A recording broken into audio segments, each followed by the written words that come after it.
Good morning, good afternoon, or good evening.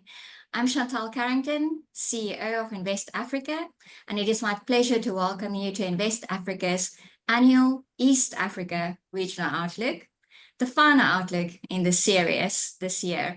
And we definitely saved the best for last, as you can see from the attendance numbers. I'm also very much looking forward to meeting you on the ground in Nairobi in the week of 10 February. East Africa remains one of Africa's fastest growing regions, with GDP projected to expand by 5 to 6% in 2025. This robust growth is underpinned by large-scale infrastructure investments, expanding manufacturing sectors, and recovering of the global demand of export-driven industries. Ethiopia, Kenya, and Tanzania continue to lead this trajectory, while Uganda and Rwanda sustain steady progress through economic diversification and development initiatives.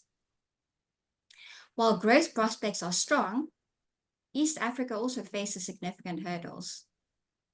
High inflation across the region has eroded purchasing power and stressed public finances, while depreciating currencies, high cost of living, and debt sustainability also pose challenges. We're going to look at strategies for managing inflation and debt while capitalizing on investment opportunities, also at the impact of Ethiopia's financial liberalization, including the entry of international banks on its growth prospects. And lastly, Kenya's mobile money ecosystem and technological innovations, which continue to position it for a regional fintech hub. I'm now going to hand you over to our moderator, Kamami, who's a partner at DLA, to introduce you to the speakers before we get into the discussions. Kamami herself is a highly regarded lawyer with 27 years post-qualification experience in financial markets. She led legal teams at the Nairobi Securities Exchange, the Capital Markets Authority, and investment banks before going into the private practice. She has been involved in the developmental, legal, regulatory, and governance networks, and has successfully led some of the most complex and high-value transactions in the East Africa market. So Kamami, over to you. Many thanks. Many thanks, Chantale. 27 years, that's quite a bit of time. It's crazy to think, that it's already been 27 years doing this. Thank you very much for inviting us to this webinar on behalf of Invest Africa. It's a delight to join everybody who's on the chat. Before we start the seminar, let me ask my colleagues, my experts, Anthony Mulisa and Parvez Sheikh, to kindly introduce themselves. There's a lot that we have to speak about. Tony? Yes, thank you very much, Christine. My name's, as you've heard, is Anthony Mulisa. I am the Group Treasurer of KCB. I am based here in Nairobi, but as you know, KCB is in 7 different countries, running 8 banking institutions, and we're managing that out of Kencom House. But welcome to the discussion. Looking forward to this very exciting session. Thank you.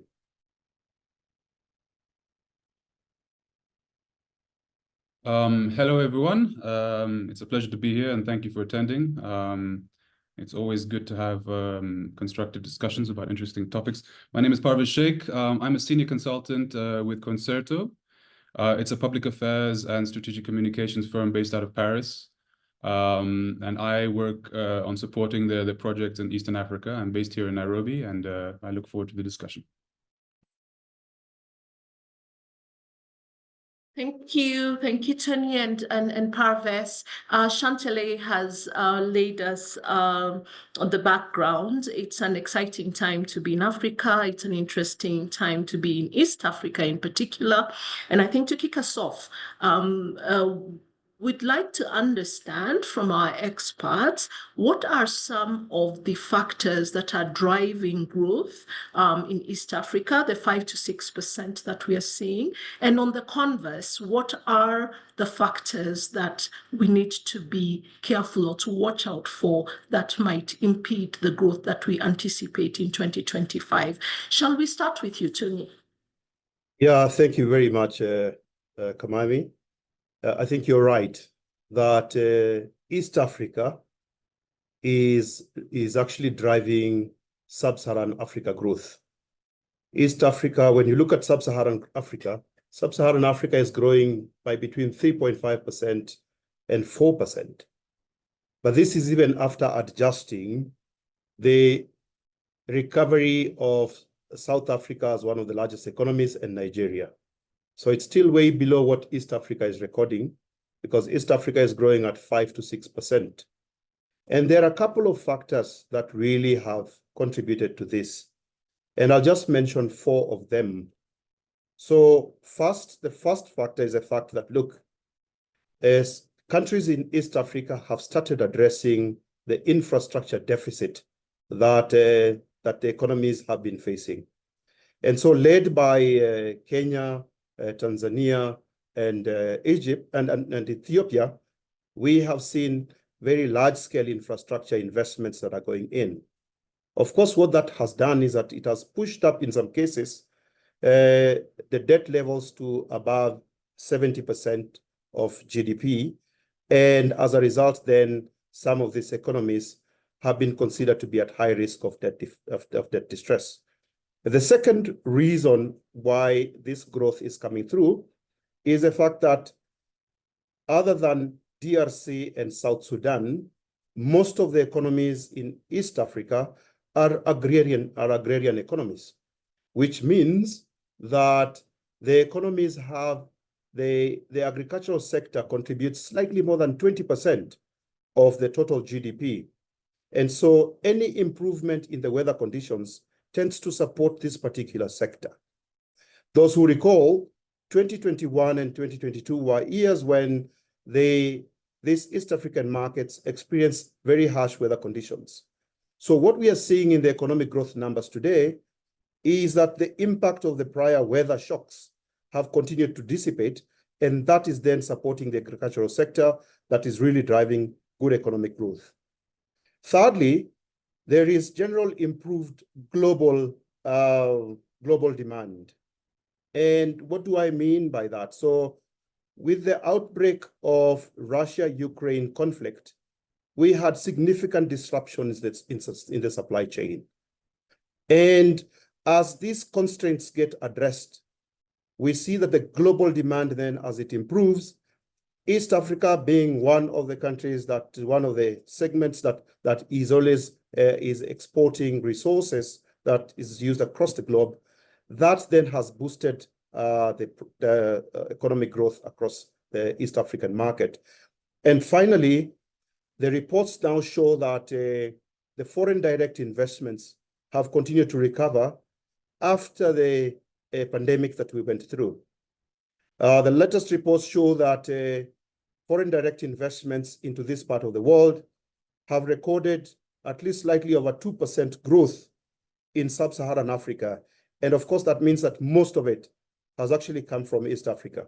So I think those 4 factors have been key significant contributor to the growth that we see across East Africa.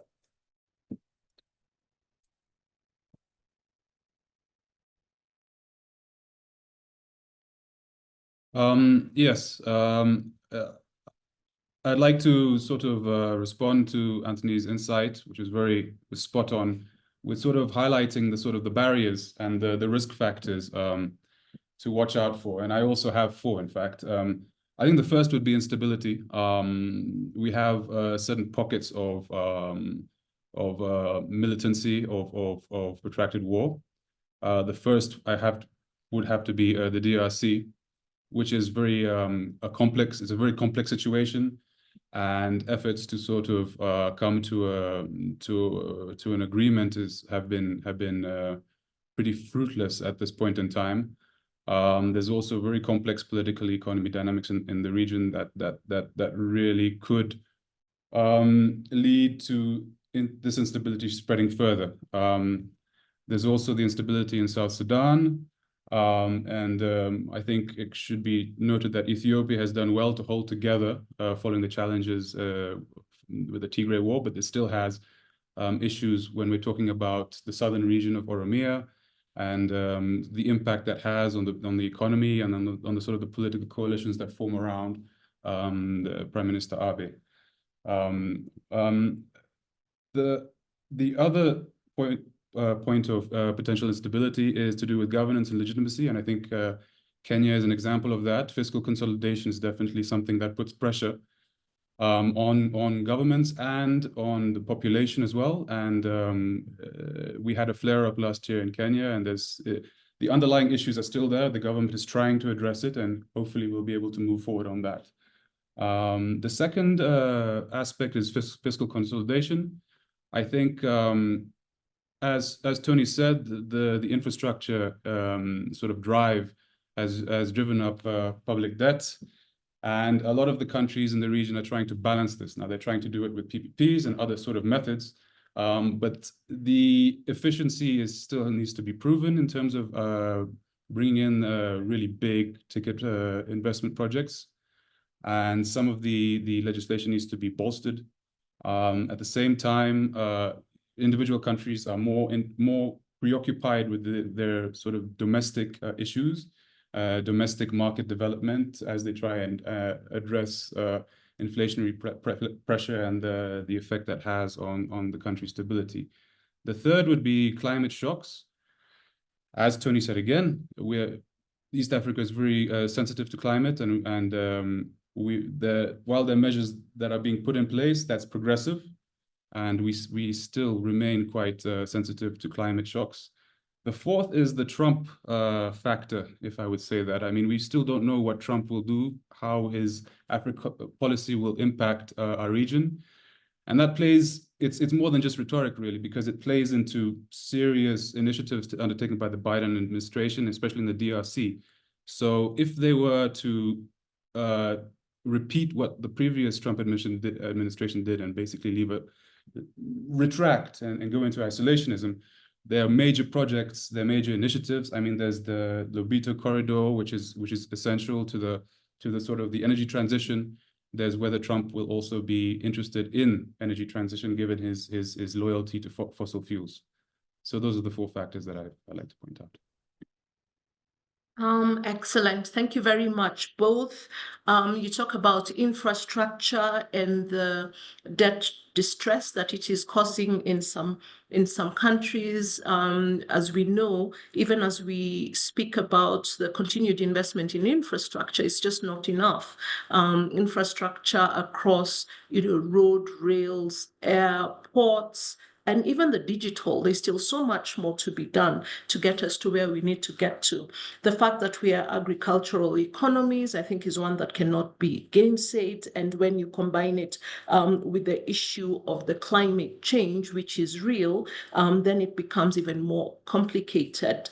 It's interesting to hear your comments, Tony, around the global demand uplifting us and the increase in FDI. And it will be very interesting to see how this plays out in the time to come. Parvez, from your comments, the issues of instability, the fiscal consolidation, and the last one, which is what the new administration in the US, the Trump administration, is going to do. I think what is becoming very clear is that whatever it is that they're going to do, they're going to be doing very quickly. And so our businesses here really need to get with the program so that they can respond to ensure that the region continues to do well. I think as we proceed with our discussion, if our guests could please put any questions that they have on the chat, we'll be monitoring that. And at the end of the discussion, we'll have an opportunity to respond to any questions that you may have. given that general backdrop, I think it'll be interesting for us to perhaps go into the specific countries in a little more detail. And I'd like to invite you back, Tony, to look at what you expect to see in some of the East African countries, Ethiopia in particular, which you have mentioned, South Sudan, Tanzania, Uganda, and Burundi. And Parvez will cover for us Kenya, DRC, and Rwanda. Tony? Yeah, thank you very much, Kamami. And I really would just probably, because of time, I will request that, yes, I'll cover briefly about Uganda and Tanzania, but I'll go slightly into detail with the rest of the economies like Ethiopia, South Sudan, and Burundi. And this is because Uganda and Tanzania have a very good, stable macroeconomic environment as it is right now. Inflation is well anchored at around 3%. We see that both these economies are recording economic growth of slightly over 5%. They are considered to be medium risk when it comes to risk of debt default, debt distress. And as a result, therefore, they have capacity to borrow and to be able to expand their key industries and the key sectors that they would want to do. But when we look at Ethiopia, Ethiopia is an economy that was a restricted economy for a very long time. And it was not allowing any global companies to actually operate there. It did not have a very transparent method of setting interest rates and exchange rate. And therefore, it ran into structural challenges. The inflation went to as high as 20% plus.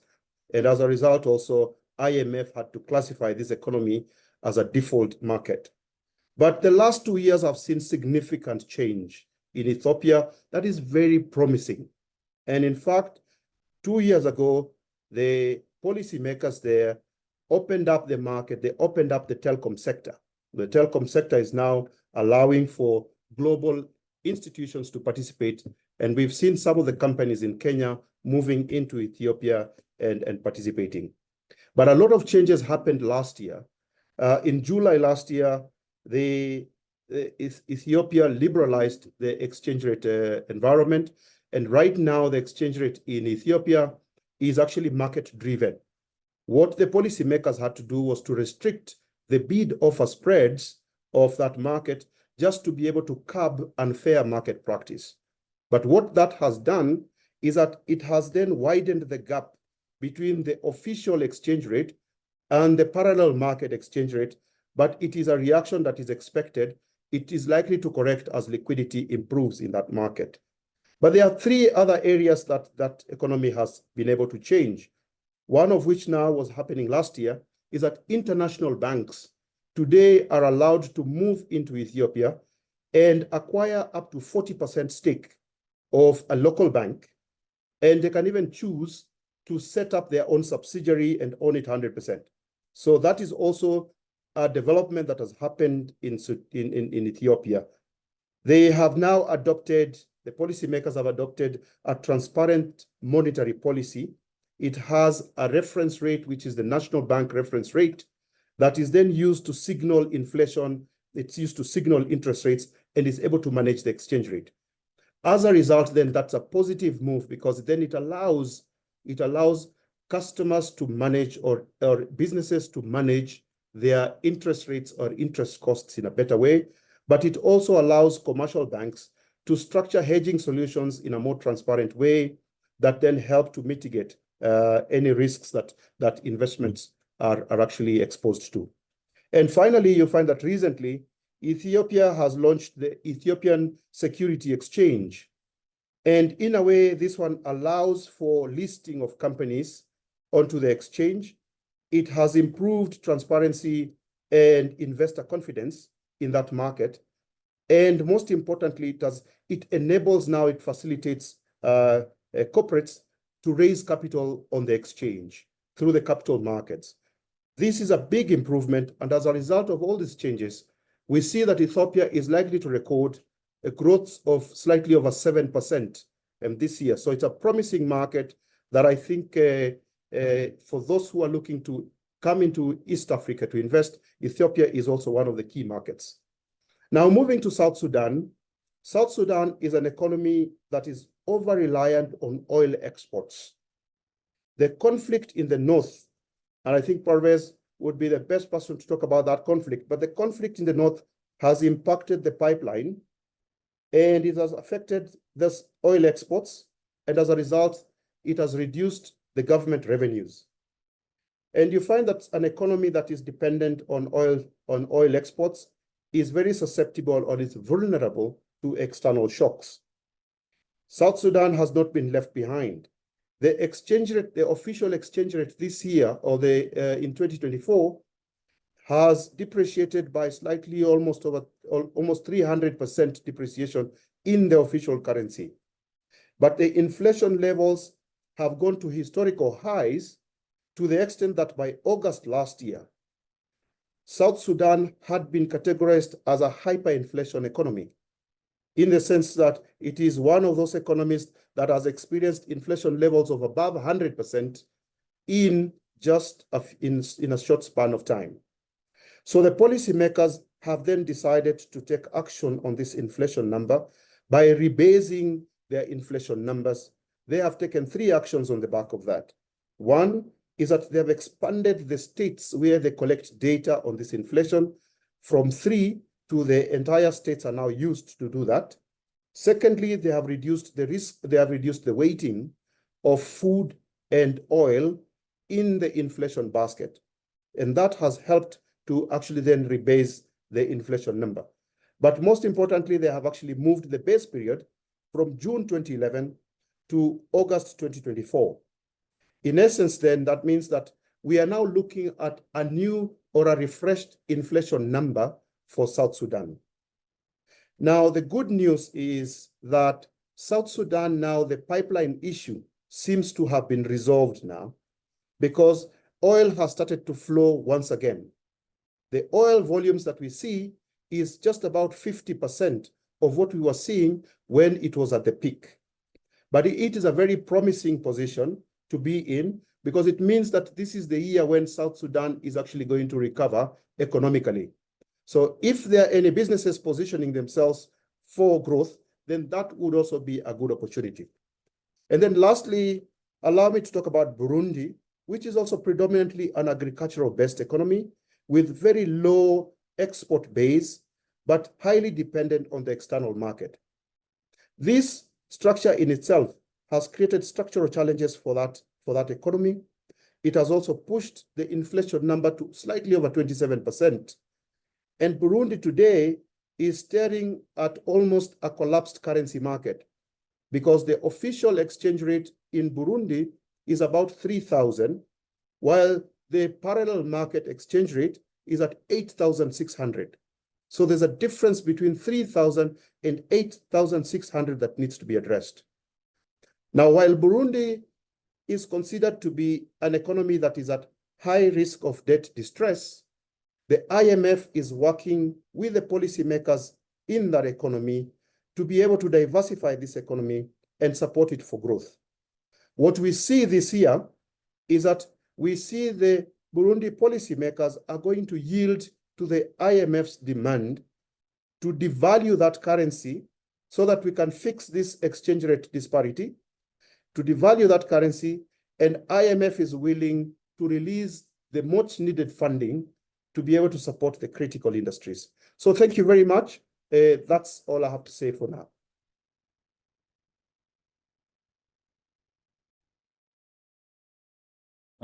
Thank you very much, Tony. That was super insightful. So I'm going to cover, in as much as I can, Kenya, the DRC, and Rwanda. And I think I'm just going to really just boil it down to the major themes. I think when we look at Kenya, it's had a pretty rough year, and the central bank and the government was addressing inflationary issues in the beginning of 2024, and they were making good headway in terms of balancing, bolstering forex reserves in order to sort of stabilize the exchange rate. increasing interest rates to sort of deal with inflationary pressures. It had also managed to float bonds, Euro bonds and infrastructure bonds in the international market, which was helpful. But I think the underlying pressure that was sort of gaining momentum due to the sort of stringent fiscal consolidation measures that the government was taking, led to the protests against the finance bill in the middle of last year. What that did was it did hurt investor sentiment, because it showed that the Kenyan government would find it difficult to implement these measures, however hard they may be. And it also pointed towards the underlying risk of popular mobilization. I think the government reacted strongly enough to maintain the status quo and order, and is dealing with the sort of the impact of that. Some of which includes the downgrading of Kenya by ratings agencies. And I think sort of a retroactive event is that Kenya was added to the FTFA grey list as well. So investor sentiment has been hit a bit, and Kenya still really needs to consolidate its finances, and it's trying its best to find ways to do that. Going back to the thing about infrastructure investment and the impact on debt levels. I mean, the Kenyan debt is primarily private, and it's high interest, which sort of complicates the matter. The effect of that is also that the government has crowded out businesses and the private sector from credit, and business sentiment is sort of taken a hit following the protests, and also the sort of the potentially prohibitory tax burden that's taking place, that's being implemented by the government. So there are definitely challenges in terms of how the government goes about implementing these much needed fiscal measures, while maintaining policy congruity, while attracting investment, and making sure that they can carry on with the necessary infrastructure programs. I think the government is moving towards PPPs, which is interesting because it shifts it away from traditional sort of approaches. The PPP framework is well established. It's been very carefully put together in conjunction with the IMF. There are still issues in terms of deal stability. And that involves sort of more political economy factors. To be able to invest long term, you need to know that you can hold on to the project, and there wouldn't be any political interference in that, which can happen at times, especially when new administrations come in. So that's something that the government needs to sort of bolster, but it's definitely a potential avenue towards greater investment, and I think Kenya would benefit from something that works, and it's a test case that can be pointed towards.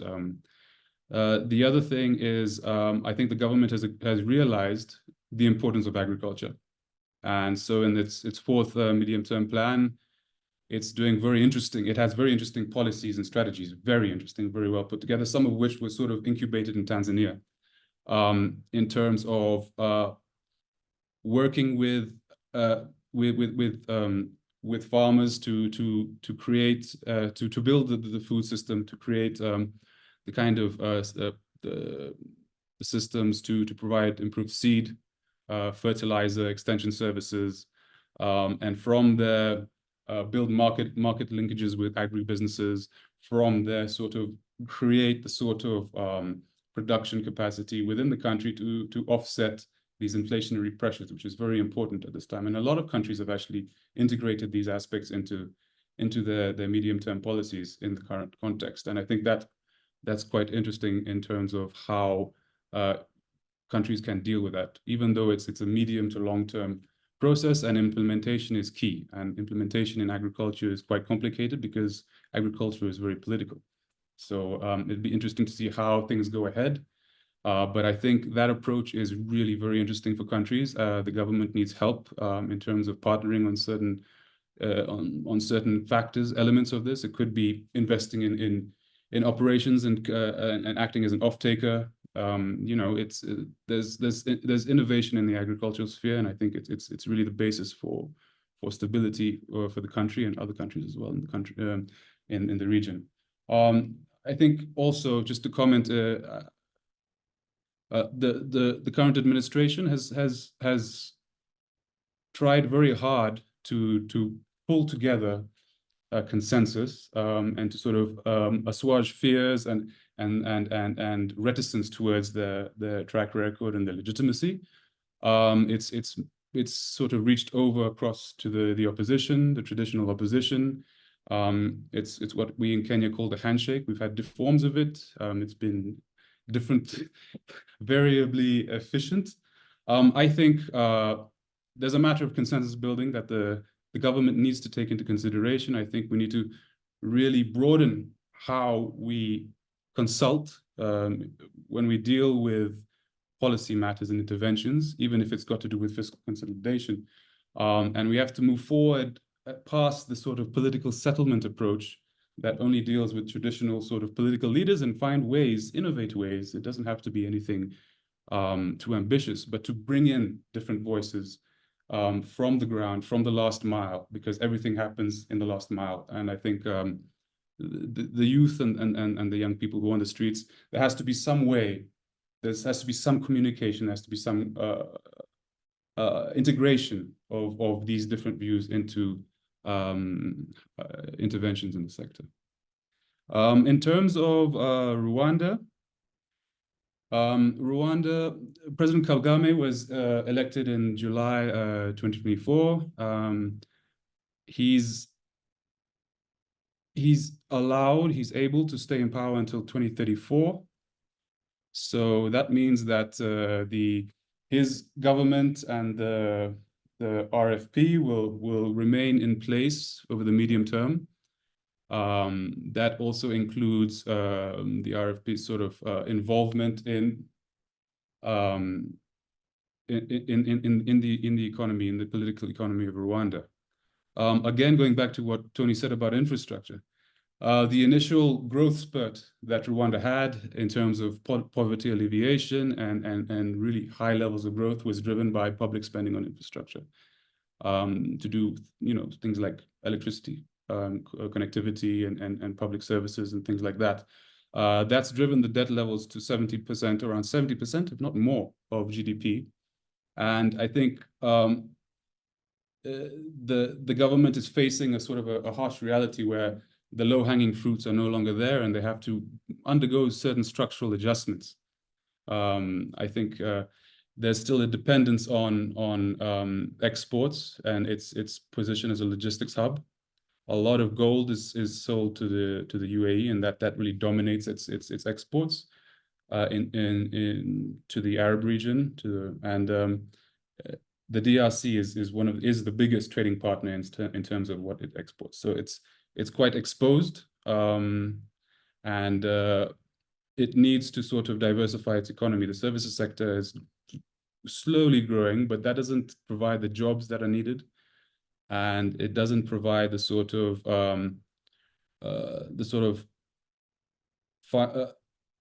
economic opportunities that are needed in order to address the really high levels of informality.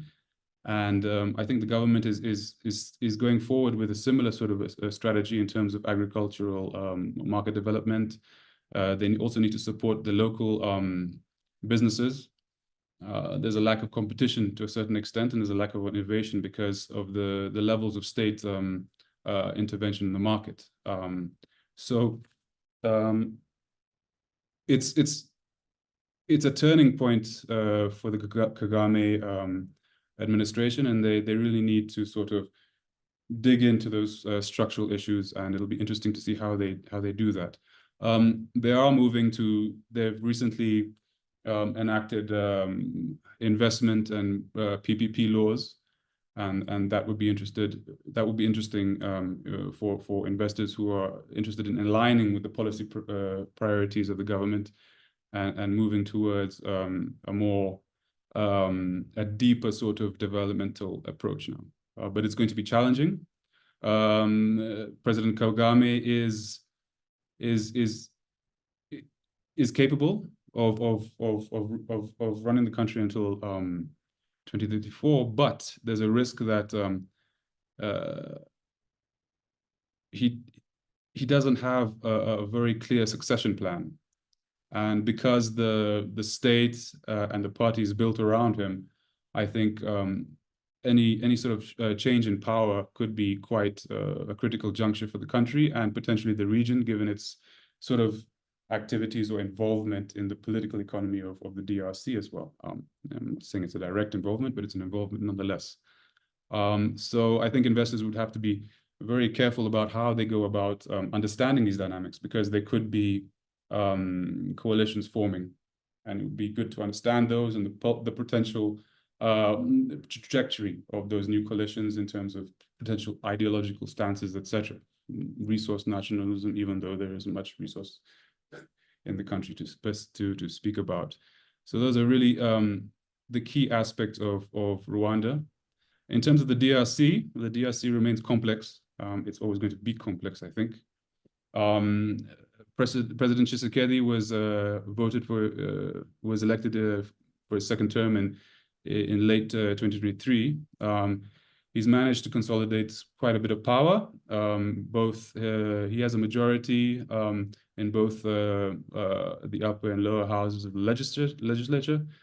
His Union Sacrée, the coalition, is sort of maturing, and he's set up a very interesting and ambitious program.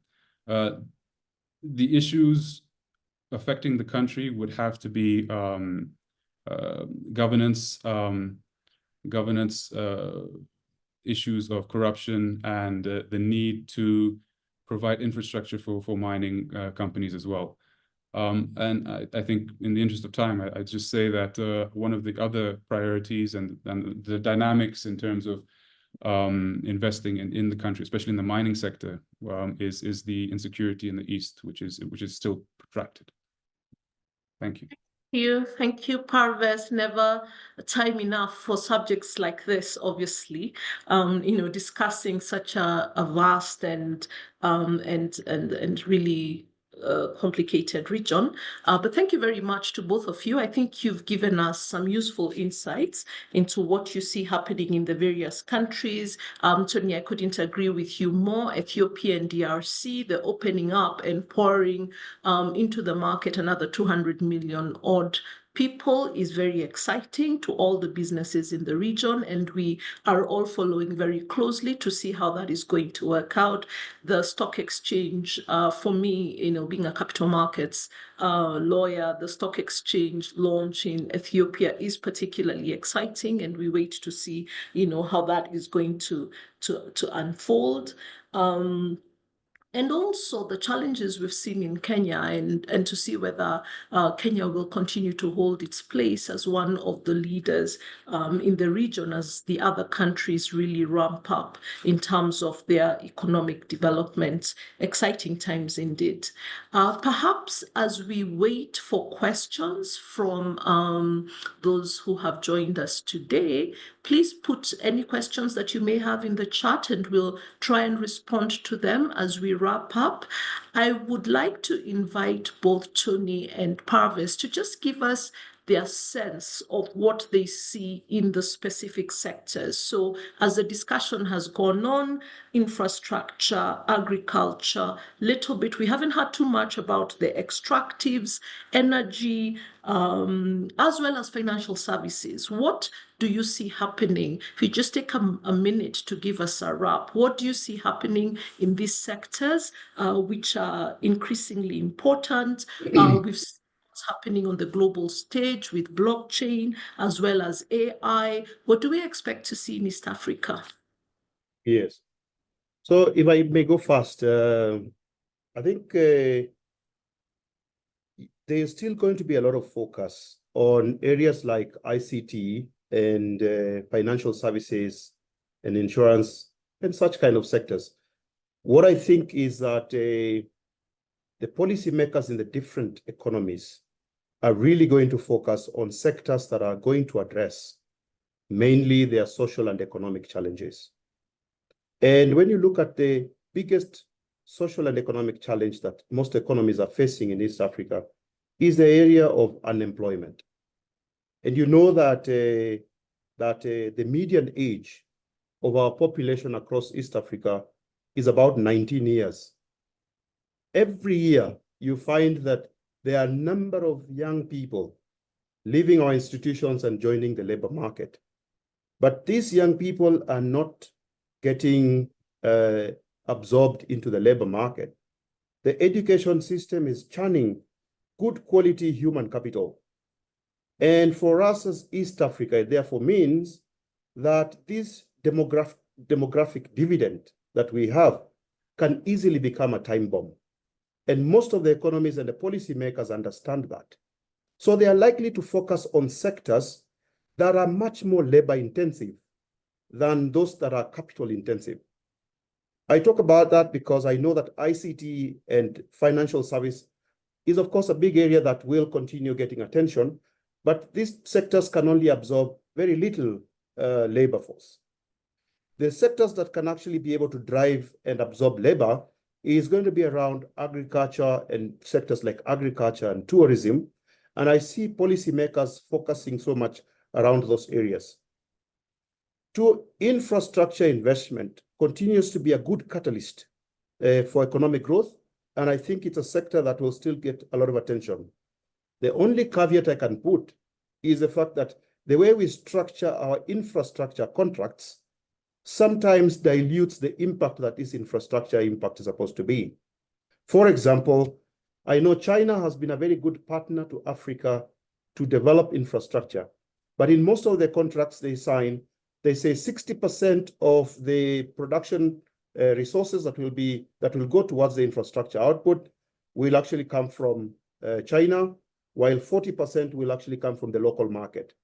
So if 60% of the cash flow is being repatriated back to an external market, then it means it dilutes the impact that infrastructure is supposed to be. But that's a key sector that we need to continue looking at to really grow, to really do that, to really catalyze the economy to grow.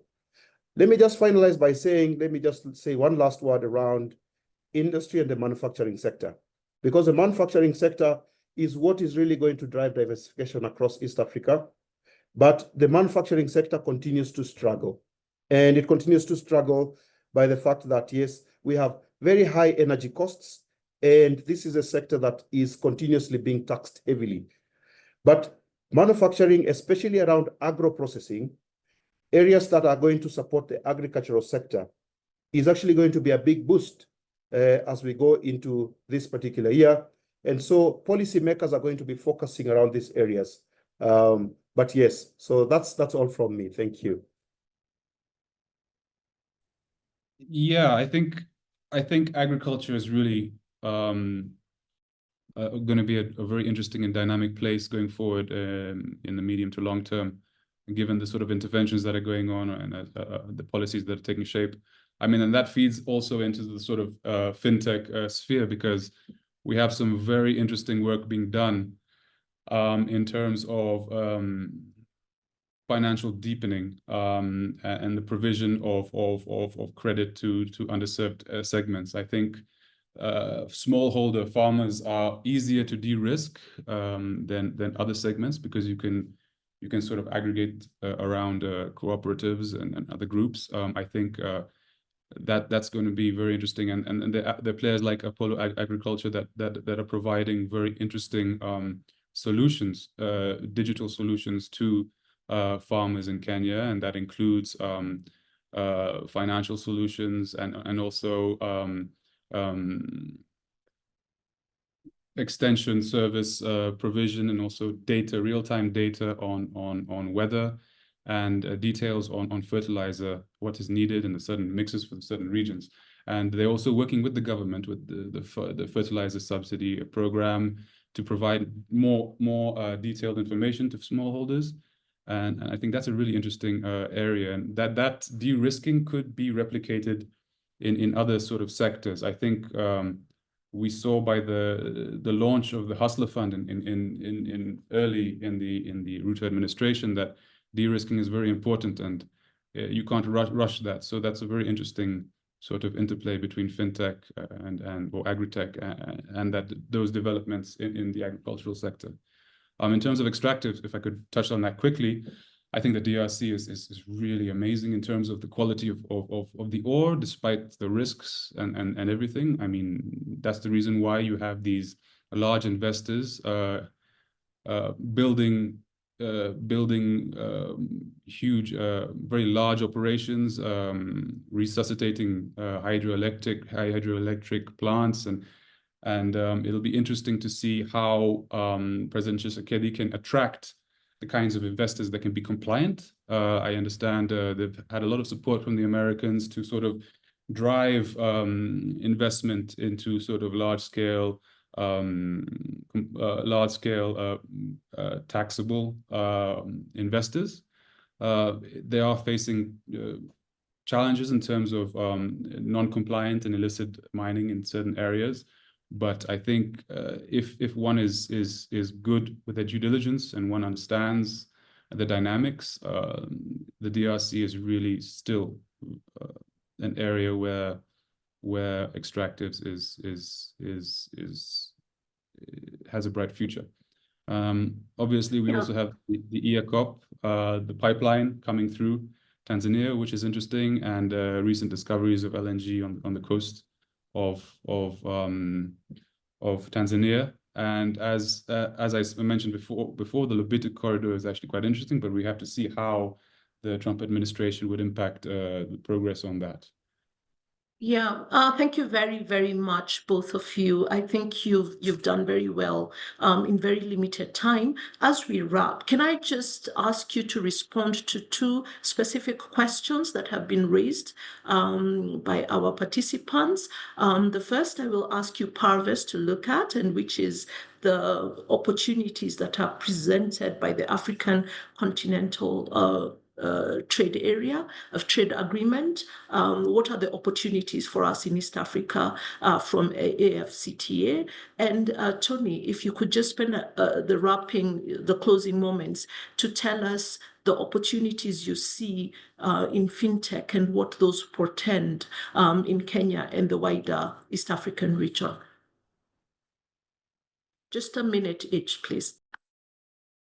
Yes, I think the AFCTA is really important because we are still very much segregated according to region, according to sort of language, and I think we are losing a lot of opportunity for our own markets to build sort of market linkages within Africa to sort of build on that. I think it would be very interesting if we could see more cooperation between West Africa and East Africa. I think there's certain synergies that are definitely there. Obviously, you have infrastructure projects that are linked to that, especially in Kenya, the LabSet, et cetera, and it's really about the opportunities. I suppose would be about agency. Really, is to take to push things as far as you can and to see where the cards lay afterwards, because if you wait for the sort of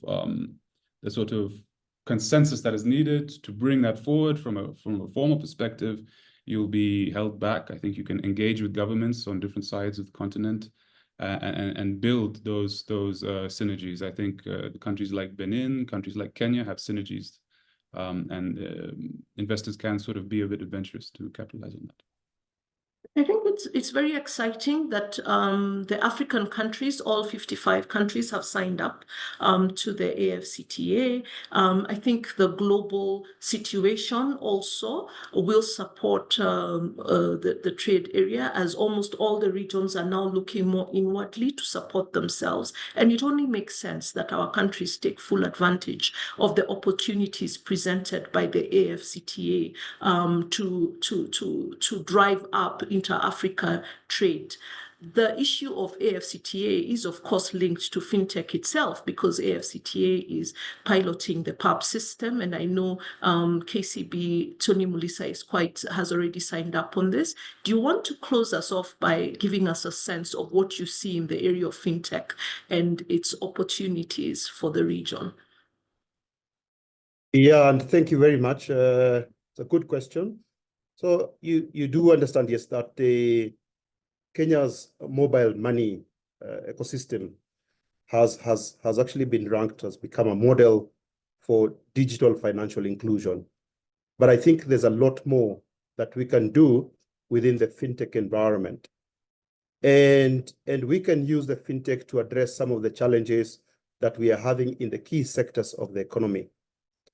Like I said, so the first thing is that we have to say that, look, when I started, I talked about the fact that other than DRC and South Sudan, East Africa is a heavily agricultural kind of economy. But agriculture has continued to face challenges around access to credit. But at the same time, the other challenge that agriculture has continued to face is lack of coordinated technological innovation. And that is where the fintechs then would come in, because then you find that agriculture financing is a specialized area. I have seen startups that then have come up to address the area around this coordinated technological innovation, where they are they're actually doing soil testing, they're actually doing crop insurance or animal insurance, but they are not doing it on a large scale, it's on a minimal scale because they are not the mainstream providers. This is a particular area that can be able to add a lot of value. Of course, banks like KCB, who have set aside a specialized team to address agricultural investments, agricultural lending, these are the banks that are then going to grow and are going to take advantage of this particular sector. And it's just a hidden secret that I'm giving those who are listening to me, that unless you get it right on the agricultural side, then your growth is going to be subdued. So what you can do, you can copy what KCB is doing. But having said that, of particular importance is to say this mobile money also, it actually needs to be integrated as part of the as part of the economic policy. So the monetary policy needs to be at the mobile money, for example, needs to be at the heart of the monetary policy. Because what you find that the traditional monetary policy assumes that everybody has a loan and everybody has an account. And that's why you find that the monetary policy in the developed markets tends to be a lot seamless. So they signal whenever they change the rates, and it affects everybody. So the signaling and the transmission is always very efficient. But when it comes to Africa, most of our transactions are actually, including borrowing and savings, are now actually being done through mobile money. And as a result, therefore, you'll see that there needs to be a focus around this mobile money. The articles, when you read the policy recommendation articles that were written during the COVID period, tended to ask that, yes, we need to have the mobile money at the center of the economic integration. And it's as a result, we have seen then the mobile money coming to be part of the CPI index. But what I tend to see is that when we reduce the tariffs for the mobile money during the COVID period, it increased the amount of money in circulation.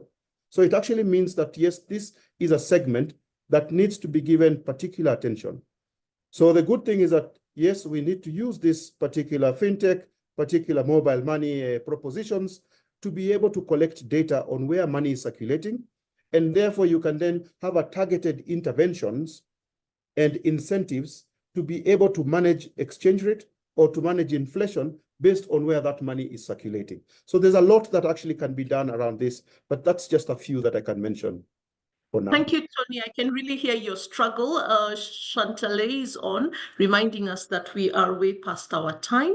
Let me just take this opportunity to thank everyone who's taken time to join the call. It's unfortunate we have not been able to respond to all the questions. Thank you very much to my colleagues, the panelists, Parvez and Tony, for sharing very useful insights. I would only part with a shot that even as we praise ourselves in Kenya for being ahead on the mobile money revolution, there is a lot going on in the rest of the globe, and we in Africa just need to keep in mind that we are part of a larger world which is also moving. Chantalay, back to you. Thank you very much. And I would like to say a huge thank you to our stellar panel, even for sharing some secrets. Thanks, Anthony.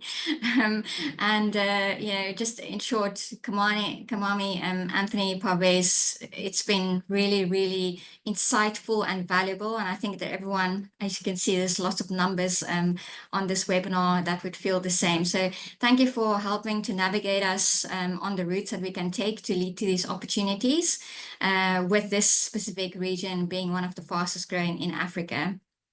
So in closing, I would also like to say that I'd like to see you in Nairobi on 12th February, when we are going to partner with Google on AI for Africa to build the foundations for impact and innovation. So I'm really looking forward to meet you there in person. And if you happen to be in Cape Town on 3 February, we're hosting our 12th annual mining series there as well. So thank you very much for your time. And thank you very much for focusing on Africa. Until next time.